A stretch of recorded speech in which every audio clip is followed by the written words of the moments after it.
पण आता 36 जिल्ह्यांमधल्या वेगवेगळ्या घडामोडी अगदी झटपट सुरुवात करूयात। ऐतिहासिक महत्त्व असलेली वाघनखं साताऱ्यात आणण्यात आलेली या निमित्तानं पुरातत्व विभागाकडून छत्रपती शिवाजी महाराज वस्तू संग्रहालयात शिवशस्त्र शौर्य गाथा प्रदर्शनाचं आयोजन करण्यात आलं। पुढील 10 महिने ही वाघनखं साताऱ्यातील संग्रहालयात इतिहास प्रेमींना पाहता येणार आहेत। वाघनखं साताऱ्यात आली की अभिमानाची गोष्ट आहे अशी प्रतिक्रिया देत शिवेंद्रराजे भोसले यांनी सरकारचे आभार मानले। जे वाघनखांना बदनाम करतात त्यांना हात जोडून विनंती, कृपया बदनामी करू नका, वाघनखांबाबत कुणीही गैरसमज पसरू नये असं आवाहन करत त्यांनी विरोधकांना टोला लगावला। ज्या वाघनखांची नोंद इतिहासात आहे त्या वाघनखांबाबत गैरसमज पसरू नका असं म्हणत खासदार उदयनराजे भोसले यांनी शिवाजी महाराजांचं आंतरराष्ट्रीय ख्यातीचं स्मारक दिल्लीत व्हावं अशी मागणी सरकारकडे केली। ज्यांना वाघनखं आणायची नव्हती ते म्हणाले वाजत गाजत काढली नाही, मात्र ब्रिटिश सरकारने काही अटी लिहून दिल्यात, जर अटी शर्ती मोडल्या तर ते केव्हाही वाघनखे घेऊन जाऊ शकतात असं सडेतोड उत्तर शंभूराज देसाई यांनी विरोधकांच्या टीकेला दिलं। कोल्हापूर जिल्ह्यातील विशाळगडावर झालेल्या घटनेच्या निषेधार्थ धुळ्यात एमआयएमच्या वतीने निषेध आंदोलन करण्यात आलं।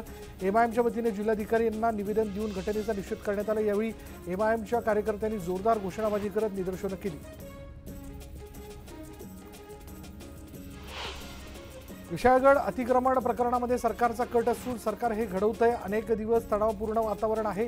या प्रकरणात पोलिसांवर कोणाचा दबाव होता, पोलिसांना का अडवलं गेलं नाही असा सवाल उपस्थित करत जितेंद्र आव्हाड यांनी सरकारवर निशाणा साधला।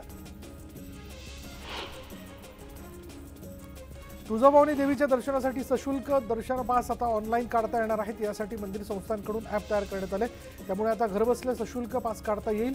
22 जुलैपासून ही सुविधा उपलब्ध करून दिली जाणार आहे।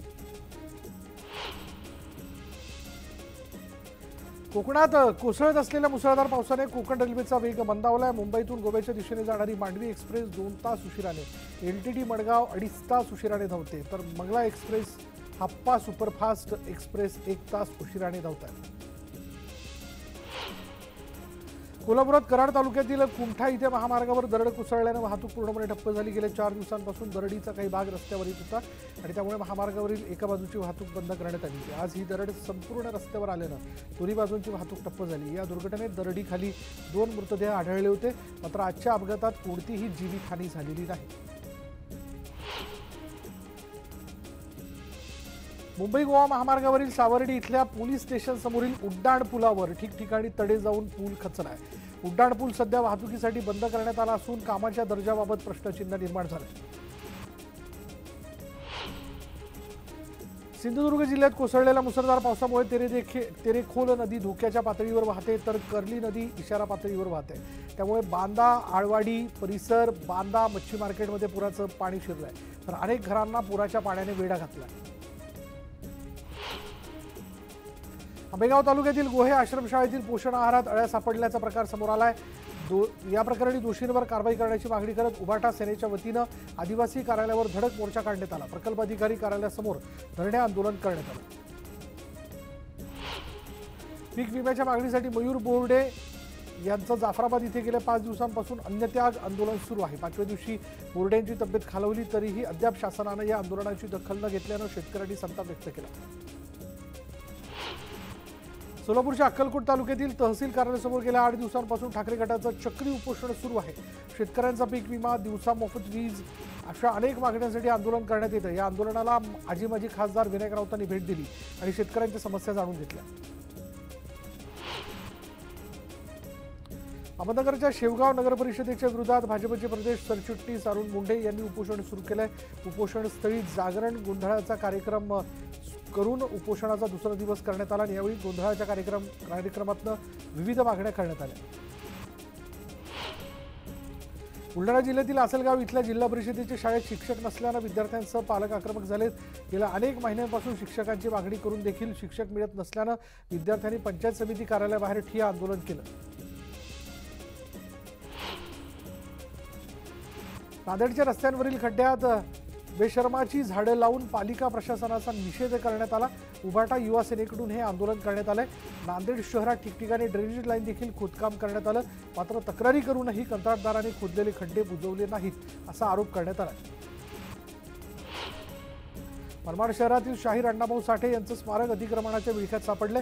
अतिक्रमण हटवण्यासाठी अण्णाभाऊ साठेंच्या अनुयायांनी पालिकेच्या निषेधार्थ हाताची घडी आणि तोंडाला काळी पट्टी बांधून आंदोलन केलं। पालिका प्रशासनाने याची दखल घ्यावी अशी मागणी करण्यात आली। आयएस अधिकारी पूजा खेडकर यांच्या आई मनोरमा खेडकर यांच्या नावे असलेली Thermoverita engineering private limited company अखेर सील करण्यात आली। महापालिकेचा 2,77,000चा कर थकवल्यानं कर संकलन विभागाकडून कारवाई करण्यात आली। थकीत कर न भरल्यास सील केलेल्या कंपनीच्या मिळकतीचा 21 दिवसांनंतर लिलाव करण्यात येणार आहे। नांदेड जिल्ह्यातील उमरी तालुक्यात शालेय विद्यार्थ्यांना घेऊन जाणारी रिक्षा उलटल्यानं अपघात झाला। या घटनेत एक शाळकरी विद्यार्थी ठार झाला असून चालक आणि 2 विद्यार्थी जखमी झालेत। चंद्रपूर जिल्ह्यातील नलेश्वर मोहाडी गावात बिबट्याने शिरकाव करत ग्रामस्थांवर हल्ला केला। या हल्ल्यात 6 ग्रामस्थ किरकोळ जखमी झालेत। वन विभागाने डार्ट मारून बिबट्याला बेशुद्ध करत पिंजऱ्यात जेरबंद केलं। तपासणीनंतर बिबट्याला पुन्हा जंगलात सोडलं जाणार आहे। परभणी शहरातील रोशनीनगरमध्ये 19 वर्षीय युवकाचा खून झाला। शाहरुख हुसेन पठाण असं या मृत युवकाचं नाव आहे। या प्रकरणी 4 जणांविरोधात पोलीस ठाण्यात गुन्हा दाखल करण्यात आला।